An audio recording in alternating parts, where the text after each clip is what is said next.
Hey guys, welcome to the Shrewsbury Biscuit podcast. It's me, Alex, and I'm out of breath because I've just done stairs and all sorts and climbed, shimmied across roofs. And we're coming to you on top of Shrewsbury Abbey. And I'm joined with Isla and, what was your name again, sir? Tom. Tom. Thank you so much for joining me. I wanted to come here today to talk about sort of 2020, the problems you guys have had, what you guys have done to move forward, and what you're going to be doing in the future and stuff. It's been a trying year, right? It has. It's been really difficult. I mean, not only do we have the problems of trying to hold a group of people together in hard times, we've had the problems of looking after a very large building in uncertain circumstances. Uncertain being a perfect choice of words, because this is one of the most flooded areas of Shrewsbury, and obviously the beginning of the year was terrible for a lot of people here. How did it affect you guys? Well, it's been a mixed year for us because it did start with the threat of flooding, which we narrowly avoided because of local pumping stations keeping the water out of us. We then had the situation of a small storm ripping a massive hole in our roof, which we only just got repaired in time for being shut down for COVID-19. Wow, the irony, right? Oh, absolutely. Yep. So these repairs and things, they must take you back quite a bit. The roof is one of the cliche things for a church to have fixed, right? Absolutely, but we've been really lucky. We saw a great opportunity to tell people about the past, because when the tiles were ripped off, on the underside were the messages of support written in the 1980s from people who paid to put the tiles on there in the first place. And actually, almost everything was covered by insurance. So we reached out to people and said, hey, do you remember when we did this? We'll have a look for your tile. It's been a wonderful way of getting in touch with some of our funders of old. It's been great. Oh, fantastic. I mean, Shrewsbury's been like a place of I'm proud to say, of just the innovation by people to get through these hard times. Spreads across the whole town, which we can see from the roof here now. What's it been like being a part of that community? It's been amazing. Shrewsbury Abbey only exists because it's part of the community. When Henry VIII came to tear down what most of Shrewsbury Abbey was, the only bit that remained, the bit that you're currently standing on top of, was allowed to survive because it belonged to the town. It was a chapel for the town, and so that's why it's still here. And the rest of it was gone. I was going to ask you what protected this place from Henry VIII, because most abbeys you see are just ruins now, aren't they? And that's it, because it belonged to the town, and that's our vision for this place: is making it a part for the town, used by the town, accessible and available to it. Oh, brilliant! And thank you, train. I've been seeing a lot on social media about the pigeon. Yes. When we moved out, the pigeons moved in, and when pigeons move in, they create an awful lot of mess. Now, it's partly our fault. We did such a good job of insulating the bell tower that you're standing on top of that They just moved in when we moved out, and getting them out has taken 4-5 months of work? Crazy. How did you get them out? We eventually had to do what you've got to do in terms of maintenance, which is block up all the holes. So we had abseiling glaziers on the outside measuring holes in the windows. And this is the really cool thing. We found the studio that made our last stained glass windows years ago, and they had a supply of glass left over from the last job, and they're able to fit and measure exact replacements using the original glass for the holes in the window, which these dangling abseiling glaziers put into place, and that stopped the pigeons getting in. Fantastic. And I saw something as well that you guys organised something with the Shropshire Drone Rangers, isn't it? To take pictures and... That's right. They've been absolutely fantastic. We put a shout out on social media asking for anyone who could help us spot and identify the holes in our building, and the Drone Rangers answered the call. It was amazing to see their technology flying in and outside of the Abbey, and the photographs they produced for us have been absolutely first-rate. They were breathtaking from what I saw. And again, local people coming in to help local people. That's kind of that's the message that I hear a lot. I mean, this show will be 2 years old at the beginning of November, I'm happy to say, and throughout that time I've heard a lot about people cooperating and communicating, and that's an example of it, right? Yeah, absolutely. I mean, we really want to be here for our community, and we've just been stunned and taken aback by how much our community has been here for us. And our plans for the future aren't about making this building a space for a couple of people or a couple of purposes. It's about turning this abbey into what it was designed to be, this massive cultural, multi-purpose, multi-use space for the town. Oh, great. And so what plans have you got then to bring that in? Yeah. Well, they're very exciting. They're very expensive. It's going to cost about £483,000 to do everything that we want, but it's all about access. We've got the first £98,000 of this already through funding, which is brilliant. Putting accessible doors on. We are putting paths around the outside of the grounds, because these grounds are historic. They are amazing. They're one of the oldest arboretum spaces in the UK. And we're putting paths and interpretive signage around between us and the Wilfred Owen Memorial that we have on our grounds to make it as inviting and welcoming a public space as possible, and continuing that when you get inside. So we've got accessible doors coming on, and eventually we want to get the pews out and the space as multi-purpose as possible, because we have an amazing space for weddings and concerts and ceilidhs and banquets, and we just want to use what we've got to the best of our ability. When the world opens again, of course. Oh, absolutely. And that is a incremental, step-by-step process. Absolutely. I mean, I've seen stuff going on at St Mary's, which you can see over there. You know, they have the Camera Beer Festival, things like that, and people really appreciate that, don't they? Beer festival. You have a beer festival? Pass that mic. You have a beer festival? We have a beer festival booked. Oh, now, I should have my calendar. So, coming up next year, we've got a beer festival, we've got a gin festival, we've got a Burns night whiskey tasting, we are going to have shop tales, so cocktail making lessons using the very best of locally made gins, rums. Nice, yeah, that's good. We have a wedding fair planned.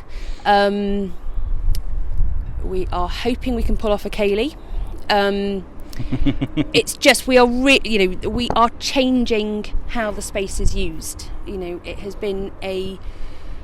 Are these plans that you had before the COVID outbreak It was beginning to come together before COVID. So I mean, we've already had to cancel about 8 events this year. Mm-hmm. We had we had gin tastings, we had rum tastings, we were going to have a Mexican street food event. Oh, that's cool. I like that. We were going to have prosecco and pizza. Making me hungry now. Yeah. But so, using the very best of local suppliers, local people. Shrewsbury is full of independent makers. We've got Wildcop's got the longest row of independent shops in Europe. It's one. Yeah, it's amazing to walk up there, isn't it? I mean, I was talking to someone about Wrexham a while ago, and I'd been to Wrexham, and it's just a ghost town. It's boarded up shops, and you'll have like a main chain store in between all these shops that are boarded up, and we don't have that in Shrewsbury. Yeah, there are empty units at the moment, but compared to a lot of towns, it's doing really well. And you're getting the benefits of that, obviously. We Tom and I and everybody else on the team are. Shrewsbury Abbey is going to become the very centre of Shrewsbury again. And it used to be. It needs to be, because this place towers over most buildings in Shrewsbury. It's in a spot which has access to different areas of Shrewsbury. I've been on top of Lord Hill Column there, and this you see this great run of buildings and stuff. It's one of those places where people just gravitate to, right? Yep. Yeah. And you were just talking about, because we just climbed up the roof here. Felt like Indiana Jones grappling along the roof and stuff. For a guy that's not brilliant at the heights, I've got to say I'm quite proud of myself. But great. It's getting down is going to be the hard bit, I imagine. So you plan to do tours up here as well? Is that very early? No, there's a few more forms to fill in. Red tape. Sort of, to just make sure that all the red tape is dealt with. But yes, we'll be running roof tours up here very soon. we've got a steam engine coming. Oh, brilliant. Should we walk over there so we can get some pictures? This is great. Look, just as we're on the highest point in this area, we've got a steam train. Well, and that's something else that we want to do. Unfortunately, because of COVID, there's not very many steam engines coming through at the moment, but I want to do some train spotting specific reef tours because you get such an amazing view of them coming through. Wow, this audio is going to sound a bit odd because I'm doing my phone. This is why I needed one of my biscuiteers with me today, but they're all busy. They're working. How selfish. How selfish of them to be like earning a living during the day, you know. I can't believe this. This is amazing. What a great day. During these unsettled times, you guys have been, I guess, a source of support for a lot of people, right? Absolutely. The minute we knew that society was changing, we put a call out saying, what can we do to help our neighbours? Because as well as being this incredible venue and destination, we're also a parish church. And that means that we take a share of responsibility in trying to help our neighbours, and it's built into our very constitution. And so we've been offering help and support and encouraging people to offer that help and support to others. I can't begin to express how much difference that anyone can make by picking up the phone and calling a neighbour, or writing a letter and putting it through the post, and that kind of stuff can make all the difference to people. And we've been seeing a lot of people that have been using a lot of social media and things that can really help kind of fill in the blanks, you know, because people can't go out and see that. Have you guys been looking at things that you can do? We have. I personally have been doing a twice weekly coffee and chat for all those who would otherwise be drinking their coffee alone, which has been wonderfully well attended. And we are looking at Christmas, and this is an absolute first. Wow. Because we are limited in our access to our building, can only put so many services on, we are going to be recording and putting out onto YouTube and other platforms a midnight mass service that you can view at home. Okay. With full choir. I think my mother-in-law will love that. Well, I was being extremely rude then. I was recording the train whilst doing that interview. Well, I'm glad to see that you're looking ahead to Christmas and things like that. It's all going to be social distanced and things like that, yeah. It is. It's going to be an unusual Christmas, but by no means Christmas isn't cancelled. There is so much that we can do, and we are doing all that we can. In order to do it safely, we are limited. There are hard limits on what we can achieve, but that just causes us to try and do things in new ways. I think it's more about just reminding people that you're still here, right? Absolutely. During these hard times. Well, you guys are amazing. I love that you're just constantly thinking of ways to solve these problems. It's in Shrewsbury's DNA, I think. We love this place. We absolutely love this town. Both of us here are recent incomers to Shropshire. Me too. And we are delighted to be here. And we just want to make what has been entrusted to us an asset that everyone can enjoy, because there is so much history and life and culture and community that we can get running through this building, and that's just what we want to do. Yeah. And how many people do you have working with you guys daily? Sort of a big team of you guys? We have few paid staff but wonderful volunteers, and we've got people with expert knowledge of the town and history in terms of guides, and we want to bring those guys back to open up for tourism as soon as we can. We're looking possibly November, as soon as it's safe to do so, because they have such a breadth and knowledge of experience and so much enthusiasm to share about this building and about this town. We've got volunteers, we've got people who do everything from make coffee to offer a smile and a welcome to people when they come in, and that in top of that is also the people who are here to offer some prayer and support for people in those hard times in life. During this time, the people haven't been able to go abroad. I've had to cancel a whole day myself. You know, it's one of these things that people are having to do. But I think maybe it's encouraged people to go out and look at what's around them. Have you noticed an increase in people come to look at this place as a historic building?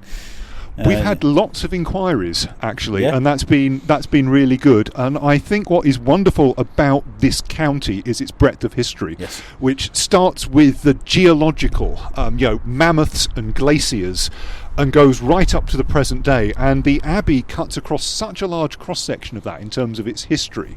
We are over 1,000 years old. 950.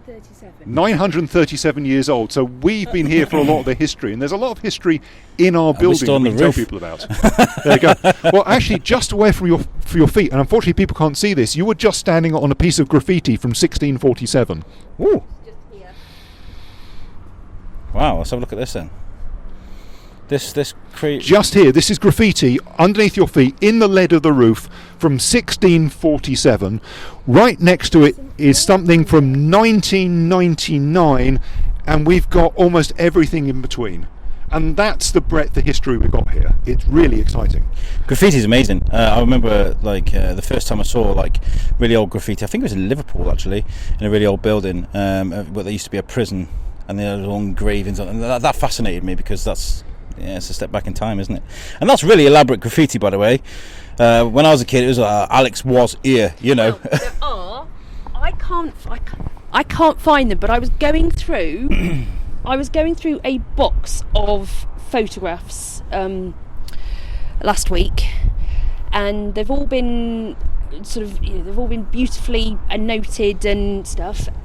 And I haven't managed to find where it is, but there are photographs from the 80s of phalluses drawn on the roof, which they have thought were Victorian. So it just shows that graffiti doesn't actually change. Well, we've seen lots of bits that have been covered up. I'm guessing that's probably what's happened here. Some patches here, patches there. That's amazing, though. I am tempted to try and find them again. What different people have drawn. We've got footprints. That's some really old stuff, haven't you? I mean, there's one here. What have been your biggest challenges this year? We've been talking a lot about the positivity and what you guys have been doing. What's been the hardest thing for you guys? I think being closed, not being able to. So just before lockdown, we had the moon coming. So there was an amazing installation at Lichfield Cathedral where the artist had created the surface of the moon, and we were going to have it. I mean, it's sort of, without wanting to be unkind to it, it's sort of basically lino but printed with the surface of the moon, and you can walk on it and see it. Yeah. And it looked stunning, and we were due to get the moon here, and it was going to sort of fill the whole length of the Abbey. We had a gin tasting, which was going to, all the gins were lunar inspired. So Okay. whether they had all been inspired and created with thoughts of the moon, and that was literally the week of lockdown when everything started going. Closing. Everything started closing. So I mean, from there, all the events that we put lots of effort into, just everything stopped. Services just stopped. And that's your way of life, isn't it? That's getting up to come to work. That's getting to see people. That's like the bread and butter of it, isn't it? And we have 30,000 tourists come every year through the doors. And they spend money in they spent money in the shop, or they would give donations. Well, that's what tourism's for, isn't it? It's about. So I mean, financially, we've taken a massive hit this year, a massive hit. Yeah. But we just need to be inventive and creative with how we, this building was never designed to be kept alive by congregational giving alone. Yeah. It just wasn't. This needs to be used for gala dinners and award ceremonies. We've got we can hold 550 people here at pre-COVID capacity, which makes us one of the biggest venues in Shrewsbury for holding events and dinners and exciting things. And the place is 930. It's been in 930 years plus. It's not going anywhere soon, right? It's survived through tyrants like Henry VIII, wars, floods. We're not going anywhere. Yeah. We are not going anywhere. We will always remain a place of prayer and pilgrimage. Mm-hmm. But we also need to expand. We need to start thinking a bit outside the box and just doing exciting things. So many people say to me when I talk about my work at Shrewsbury Abbey, and they're like, "Oh, I've not been in there for years," and it is literally my job description to change that to say I went to an amazing concert last week. We've seen a brilliant art exhibition there. I went to an award ceremony. We went to an award ceremony. We are also having, we can go downstairs and show you, but our 1911 Hills organ is being fully restored at the moment, so we can take you down, you can have a look. Yeah, we can take this and we can carry and do some interviews. Yeah. At the moment. Oh no. No, it's good. It is getting cleaned. It is getting cleaned. It is getting repaired, but it is going to be a world-class instrument once it's done. Yeah, because I heard that you guys are going to be contributing with the carols on the doorstep, right? You're going to be doing your own thing here and making as much noise as possible, I imagine. I don't know if Hilly is going to be fully operational. We're hoping, but I can't promise that Hilly is going to be able to play along at the moment because as you will see, she is literally still in pieces. And whether we can actually manage it. But we will have the choir inside singing along. Obviously, we would love to have everybody over for doorstep, but social distancing, we've got to remain. Yes. But, if we see, how many houses can we see from here? I know. It's unbelievable. And speaking of the view, we are surrounded by a lot of independent, we just talked about World Cup, but directly around you guys, there's lots of independent businesses. Have you guys all been communicating how you're dealing with the situation from the beginning of the COVID situation to now? Have you been communicating how have you been doing things? We're going to do that as well, that sort of thing? I think there's been is that difficult?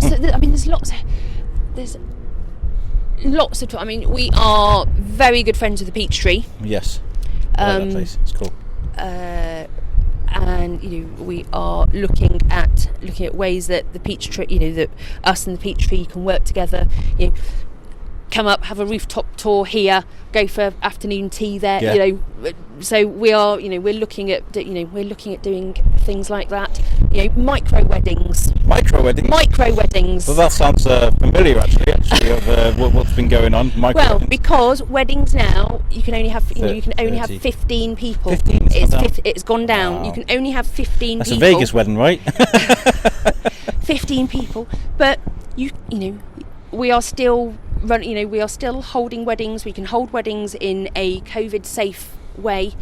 You can get married here, and then you can go and you can have your wedding reception at the Peach Tree. I know we've got a couple of brides in December, and they're having their reception dinner at the Lion Pheasant.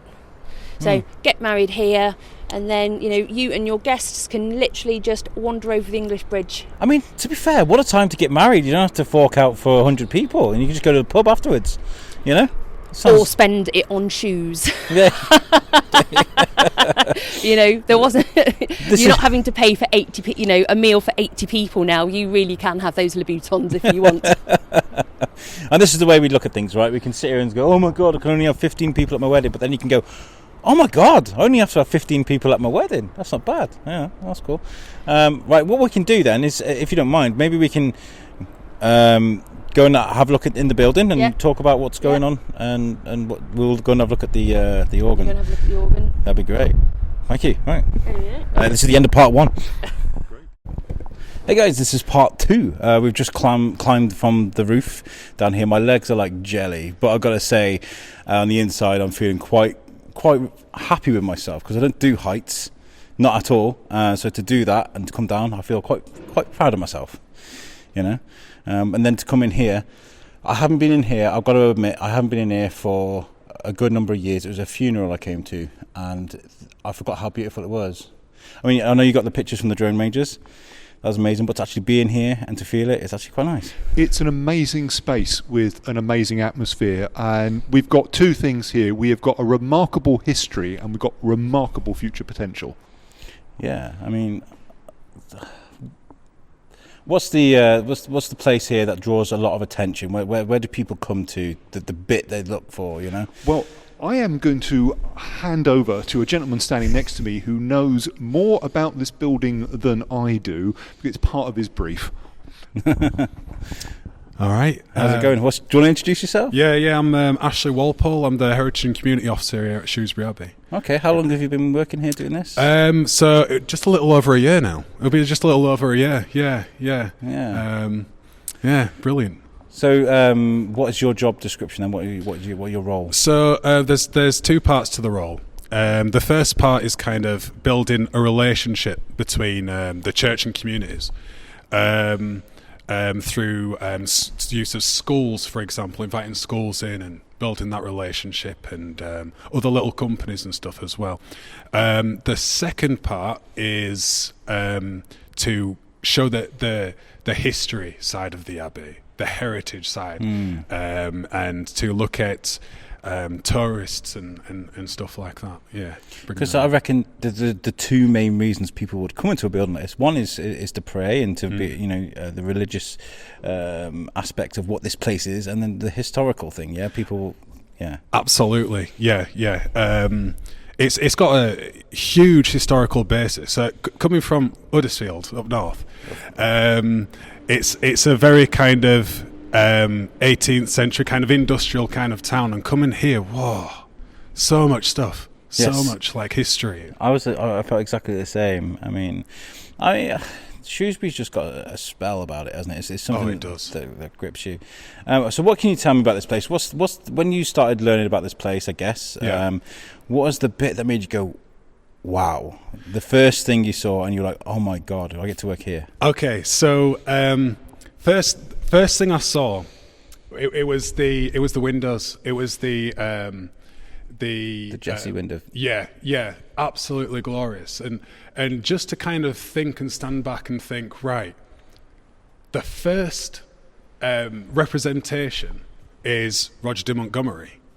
He's the guy that made this place. He made this abbey, and you could just see how it kind of went from there and just kind of grew out. All those, by the way, are like sponsors, basically people who sponsored the church and wanted to, be known to be godly people and stuff like that. So that's like your Sharp or your AMG or like a football game, You see yeah, exactly. That's what that is, right? That's what they were. Oh, wow, and, okay. Learning the history behind that.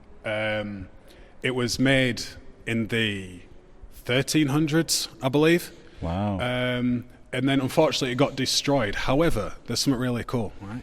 Even though it got destroyed, we had the original papers to what they looked like. Wow. Like pinpoint. And it was remade in, I believe, the late 1700s. And that's why archiving is important, people. Yes. Absolutely.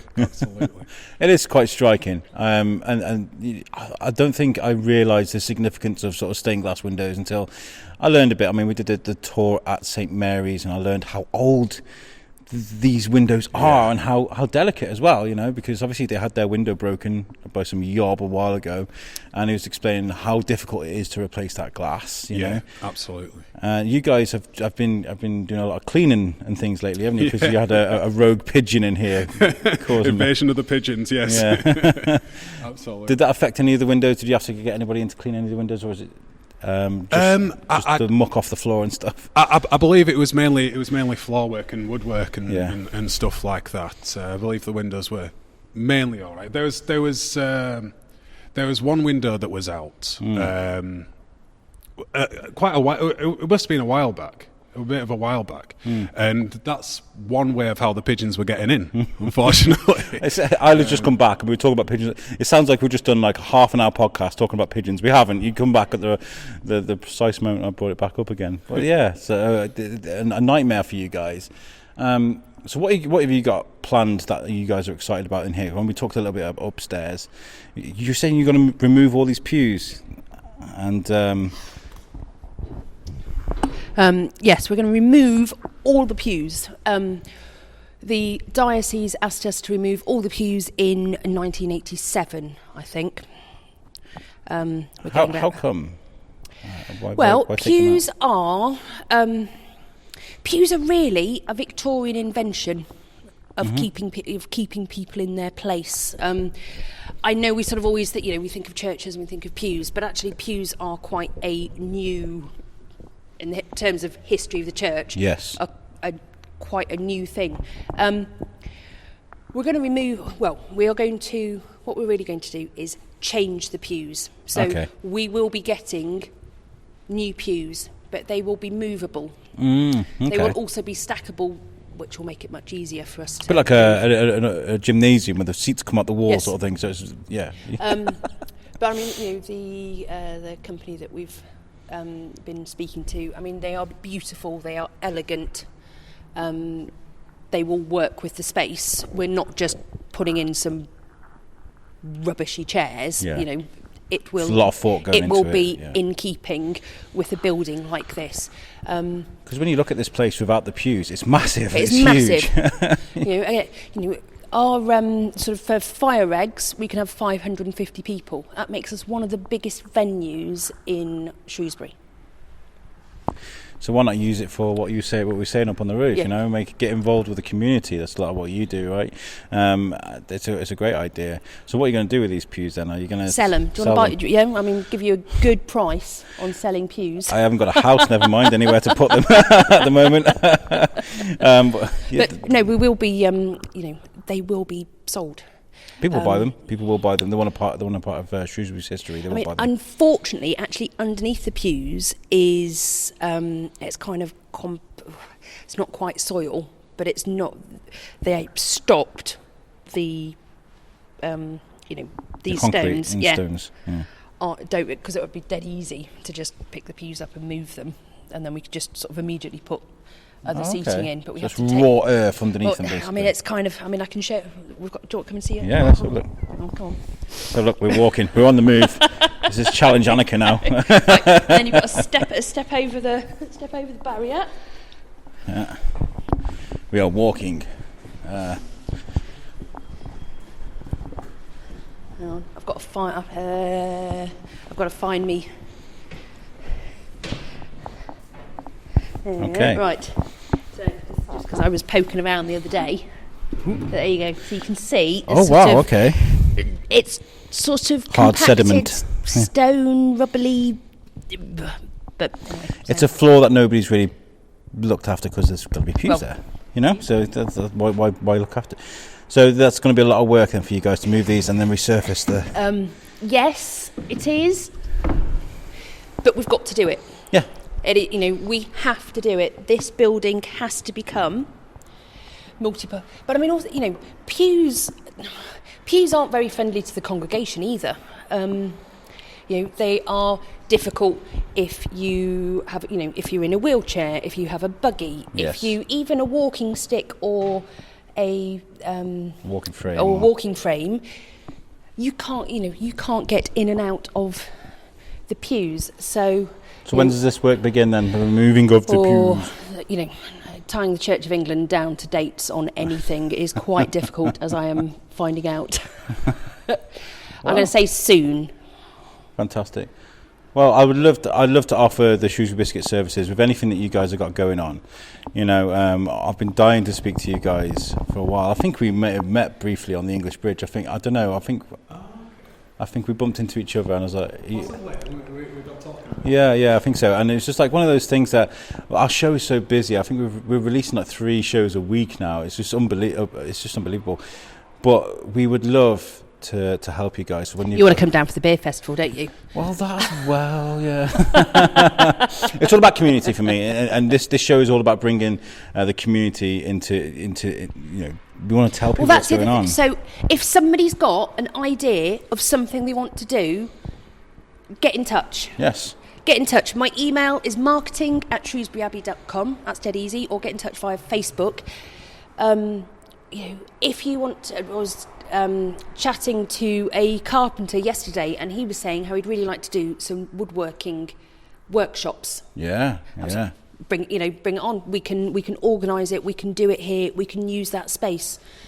So if anybody's listening to this and you've got something you want to play around with and you've got an idea, get in touch. Where can people get in touch with you guys? Obviously, it's easy to Google Shrewsbury Abbey, but where would you like people to message you? So Facebook, we're on Facebook, Instagram, or email me. Website is almost live. Yeah. We've taken it down for some rejigging. Yeah. And Tom, you were saying you do the online sort of catch up. That's right. We've been launching. Actually, it was Ash's idea. It was absolutely fantastic. We've been doing a twice weekly coffee and chat for those who can't get out and socialise with others, which has been fantastic. We would love to do more, but we're literally just kind of getting the infrastructure in to do more. A lot of churches have gone down the live streaming route already.